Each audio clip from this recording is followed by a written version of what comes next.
Assalamualaikum warahmatullahi wabarakatuh. Kita bertemu kembali di mata pelajaran prakarya. Ya. Seperti yang sudah kalian lihat, ya.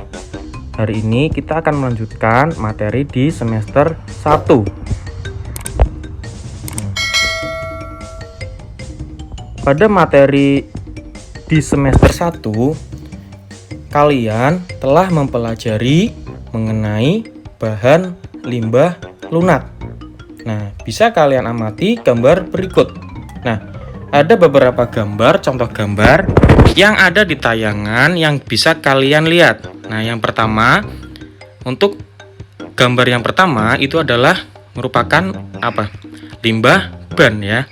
Kemudian ada kaleng, kemudian ada sisik ikan, kemudian ada tulang ikan. Nah, untuk di semester 2, kita akan mempelajari mengenai kerajinan bahan limbah keras.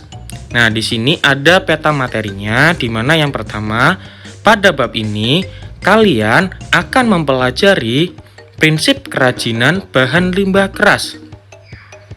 Nah, kemudian kalian akan mempelajari jenis dan karakteristik kerajinan bahan limbah keras. Nah, kerajinan bahan limbah keras di sini nanti dibagi menjadi dua. Ada kerajinan bahan limbah keras organik dan anorganik. Kemudian kita akan mempelajari proses produksinya. Seperti itu ya. Nah, adapun tujuan pembelajaran pada pertemuan kali ini, setelah membaca handout ini, diharapkan siswa akan dapat menjelaskan 3 proses pengolahan limbah di lingkungan masyarakat. Yang kedua, menerapkan prinsip pengolahan limbah dalam kehidupan sehari-hari. Yang ketiga, menganalisis skema proses perancangan kerajinan. Nah, untuk yang pertama, proses pengolahan limbah di lingkungan masyarakat. Nah, itu ada 3 jenis. Yang pertama, ada sanitasi atau sanitary landfill. Nah, di mana sanitary landfill ini merupakan suatu metode pengolahan sampah ya, yang terkontrol dengan sistem yang sanitasi yang baik. Nah, kemudian yang kedua ada pembakaran atau incineration. Sampah dibakar dalam alat insenerator. Hasil pembakarannya berupa gas dan residu pembakaran. Yang ketiga, sampah diolah ya dengan cara menghancurkan atau pulverization. Penghancuran sampah dilakukan di dalam mobil atau di dalam alat pengumpul sampah yang telah dilengkapi dengan alat pengaduk sampah. Nah, kita coba lihat. Nah, di sini ada contoh dari sanitary landfill, di mana pengolahan sampah ini mengedepankan pada sanitasi yang baik. Jadi pengolahan sampah itu jika dikelola dengan baik, maka tidak akan mencemari lingkungan di sekitarnya. Seperti itu. Ya, bisa kalian perhatikan. Inilah contoh sanitasi yang baik dalam pengolahan sampah pada tahap yang pertama ya. Untuk yang kedua, tadi ada yang namanya pembakaran. Nah, inilah contoh pembakaran sampah yang dilakukan untuk salah satu mengolah sampah dengan baik.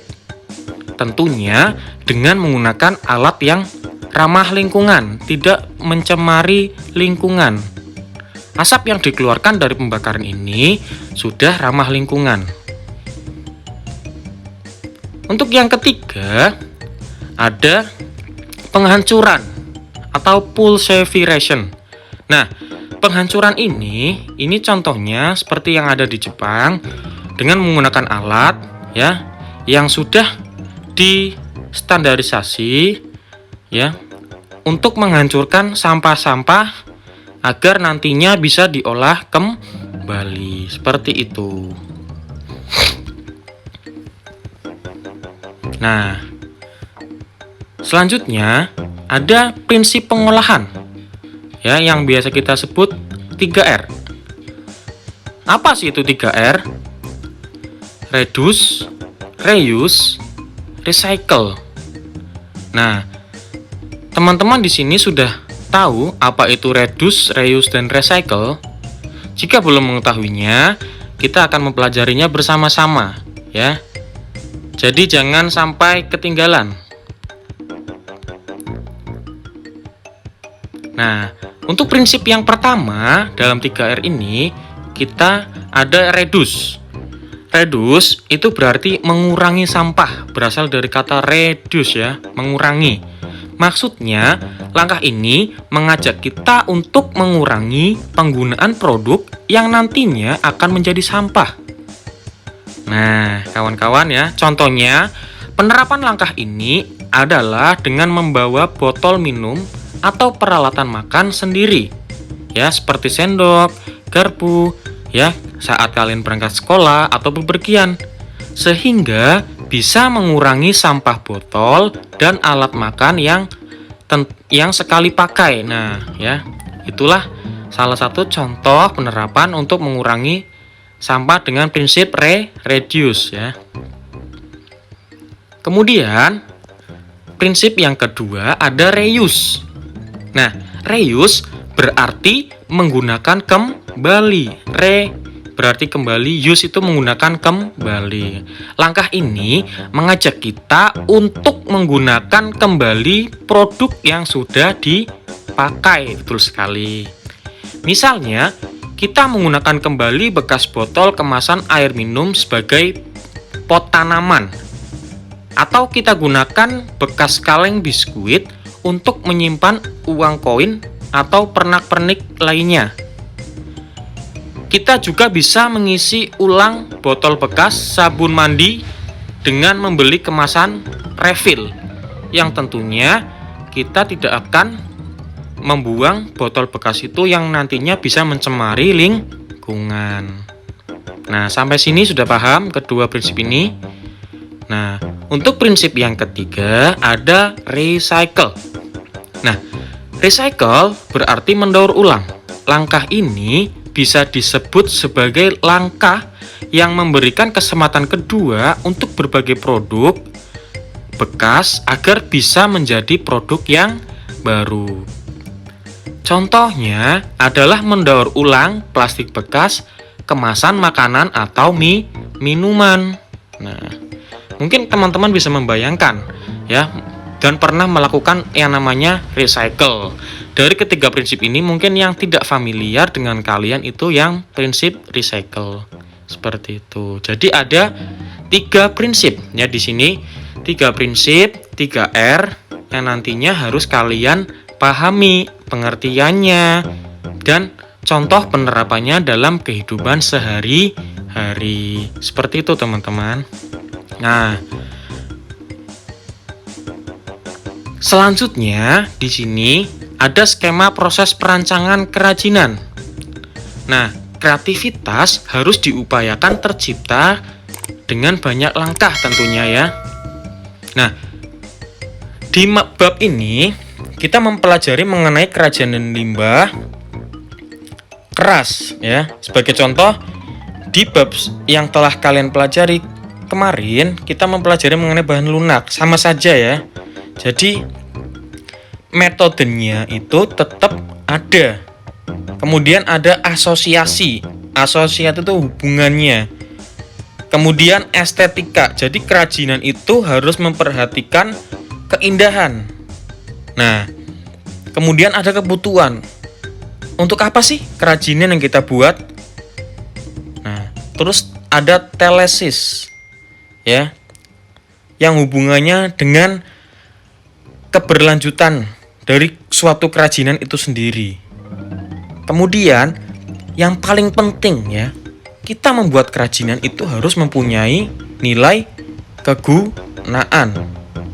Nah, dari ke-6 skema proses ini ya, dalam intinya itu ditujukan untuk suatu rancangan yang berkelanjutan atau sustainable design yang nantinya bermuara kepada keberlanjutan kreativitas kita dalam membuat suatu produk ya, kerajinan yang nantinya bisa dimanfaatkan untuk pasar global, kewirausahaan, untuk peningkatan kualitas hidup manusia, perubahan tingkah laku manusia, seperti itu. Yang tentunya ketika kita membuat suatu kerajinan itu sangat bermanfaat bagi kehidupan kita sendiri maupun di kehidupan lingkungan sekitar kita, seperti itu. Nah, ini yang harus perlu kalian pelajari, kalian pahami. Ada 6 di sini rancangan yang berkelanjutan, ya. Tadi ada metode, asosiasi, estetika, kebutuhan, telesis, dan kegunaan. 6 rancangan berkelanjutan ini harus kalian pegang sebagai syarat untuk membuat suatu proses kerajinan yang telah kalian pahami di materi di semester 1 pada bab kerajinan bahan lunak. Di bab bahan limbah keras karang juga harus kalian pegang, ya, jangan kalian lupakan, seperti itu. Nah, kita perlu mengetahui dan memahami prinsip dasar yang membangun kesadaran bahwa mendesain bahan limbah keras itu merupakan suatu proses menata ulang, ya. Saya ulangi, merupakan proses menata ulang kebermanfaatan dari sebuah produk yang telah hilang nilai gunanya. Ya, bisa kalian pahami? Coba kalian lihat ya gambar di samping itu, ya. Seperti yang telah diuraikan pada bab terdahulu bahwa seharusnya sebuah rancangan itu bersifat berkelanjutan.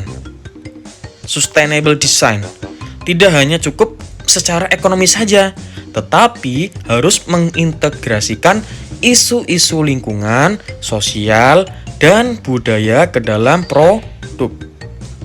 Nah, dalam gambar tersebut bisa kalian lihat itu merupakan gambar dari apa? Ya, jelas sekali ya, itu merupakan limbah dari daerah pesisir pantai yang tentunya ketika tidak dimanfaatkan itu akan menjadi limbah dan mengotori lingkungan. Namun, jika kita bisa manfaatkan dengan baik, maka akan mempunyai nilai yang lebih, mempunyai manfaat yang lebih dari sebelumnya. Seperti itu ya, mungkin gambaran dari prinsip mengenai kerajinan bahan limbah keras seperti itu. Nah, untuk menguji kepemahaman ya dalam materi yang disampaikan pada pertemuan kali ini, nanti kalian akan mengerjakan ya, mendeskripsikan bahan limbah keras ya. Apa sih itu reduce, apa sih itu reuse, recycle menurut bahasa kalian sendiri, dan berikanlah contoh penerapan yang lain selain ya yang telah dijelaskan tadi. Untuk link ada di bagian deskripsi. Silahkan kalian klik linknya, kalian isikan nama, identitas, dan jawab sesuai perintah yang ada dalam form tersebut. Jika ada yang ingin ditanyakan, bisa melalui kolom komentar atau menghubungi saya langsung, seperti itu. Silakan ya dikerjakan. Ini bersifat individu. Masing-masing siswa harus mengerjakan. Nah, adapun simpulan pada pertemuan kali ini, yang pertama, terdapat 3 proses pengolahan limbah di lingkungan masyarakat, yaitu sanitasi, pembakaran, dan penghancuran. Yang kedua, terdapat 3 prinsip pengolahan limbah dalam kehidupan sehari-hari, yaitu reduce, reuse, dan recycle. Nah, yang ketiga, Skema proses perancangan kerajinan mengedepankan pada kerajinan yang berkelanjutan. Artinya, kerajinan yang dibuat tidak menutup kemungkinan akan selalu up to date seiring berubahnya perkembangan zaman. Mungkin hanya itu yang dapat saya sampaikan. Jika ada kurangnya mohon maaf. Jika ada ingin masukan silakan dituliskan komentar. Jangan lupa subscribe agar ke depan video ini lebih baik lagi. Sekian, wassalamualaikum warahmatullahi wabarakatuh.